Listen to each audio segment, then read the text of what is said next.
to generate more business. And in short, I mean, yes. And basically the concept is that if you can get more people seeing your business, a bigger audience, then you can find within that more people that may have an interest in what you have to offer, and then more people getting over to your site. So the key here is being able to use social media to get to the right audience and to get to a bigger audience. And so PR is, getting press for your business.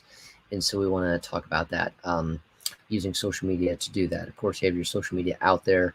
But anytime you do send out some press release, you've released a new product, you have some special event or something like that, you can use social media, number one, in that press release to generate more attention to your business.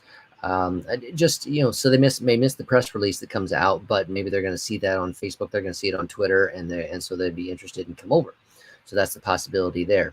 The second thing that you can do is, now this is a little less specific to social media, but it's still it's an important part of the game. That's why I mentioned it here, and that is be a guest blogger. Okay, so you think about, hey, I need to get content out on my site. Yes.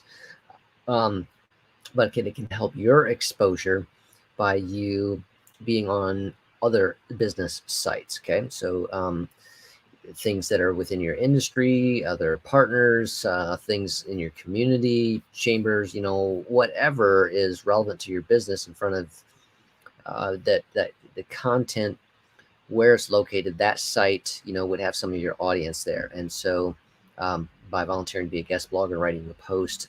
Now, again, it's not going to be something that's probably salesy, but again, a lot of times you see, offering good tips, and then at the end you can say, hey, there's, for more detail on this, for more information, for specifics, you can come over here. And that's kind of your call to action on those pieces there. So that's another way to generate more press through others. They can direct them to your site. Okay. A third way is with social media influencers. Okay, so this is a new and growing way. Now, again, we're not talking about trying to hire a Kardashian to talk about your B2B product or something like that, but you can use micro influencers, maybe somebody that has a following of 10,000, 11,000, 15,000 on Instagram that is, more in your community, and definitely within, using your product or in a field that could use your product, those type of things. So reaching out to them.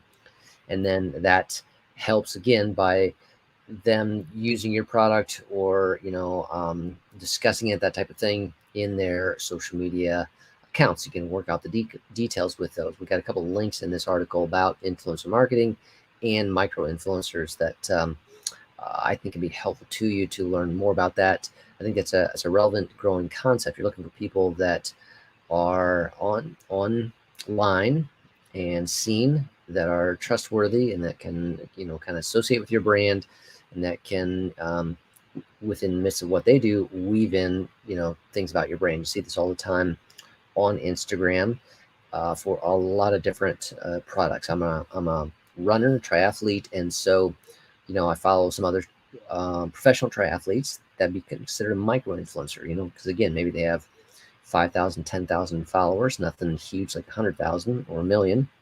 But, I'm learning about recovery products or healthy fueling for your body products that they're using, those type of things. And those are represented by some businesses that are paying them to do that. And that's a helpful thing for me. Fourth and final thing, I think, is to have a social media crisis plan. Okay, you just, if something happens, how do you want to handle that? And one of the fastest ways to get word out is social media. One of the places people are going to check first is social media. So what do you want to get out? How do you want to get it out? Having kind of a plan for that, and being able to, get ahead of any storms by, putting out the things that you're aware of, the things that you're doing, all those kinds of pieces is important to be able to respond fast and to respond quickly with specifics, not necessarily, defending, but putting out facts that are from your perspective there that's going to be helpful. So social media and PR are no longer like, separate entities and mutually exclusive. So, the things that you're putting out to get press, you can use social media to amplify those pieces. And so there's ways to think about that that I want to encourage you to take a look at and consider for your business, again, because it comes down to the metrics on that piece. If you can get 1,000 people to see your piece of information that are relevant to your business, that's good.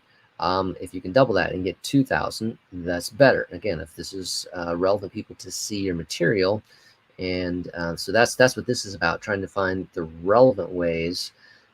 Use social media in your press releases, contribute as guest blogger on other relevant sites, working with social media influencers that can help you, and developing a social media crisis plan are all ways to think about the press that you can create, the message that you want to get out, and in a simple funnel method, thinking about increasing relevant awareness of your company, people who are seeing your material, recognizing that of that percentage are going to be interested and they're going to reach out to you. So if you can increase that overall percentage, more business for your company can come. So that's what I wanted to talk about today. I want to encourage you to take a look at these articles and the links within those articles. That's found over at digitalheal.com/blog.